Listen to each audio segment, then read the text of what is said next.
InsyaAllah. Semoga tazkirah kita pada malam ini memberi sedikit info dalam kehidupan kita, sedikit nasihat. Kita semua ni, tak, malam ini di atas padang ini bukan sekadar maknanya kita nak hadir kuliah, tapi tanda satu hati kita akan tetap tolong agama Islam di mana saja. Siapa bawa nama Islam, kita sokong dia. Orang buat bank Islam, kita sokong. Orang buat muzik Islam, kita sokong. Orang buat sekolah Islam, kita kena sokong. Orang buat sukan cara Islam, kita sokong juga. Orang buat sajak-sajak Islam, kita sokong juga. Orang nak buat negara Islam, kita sokong juga.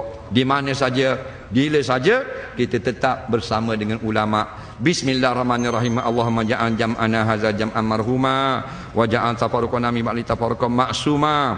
Allahumma la taj'al fina wa la ma'al syakin wa la mahruma. Rabbana zidna ilma, Rabbana atina fid dunya hasanah fil akhirati hasanah wa qina azabannar. Sallallahu sayyidina Muhammadin wa ala alihi wa sahbihi wasallam. Walhamdulillahirabbil alamin. Assalamualaikum warahmatullahi takbir.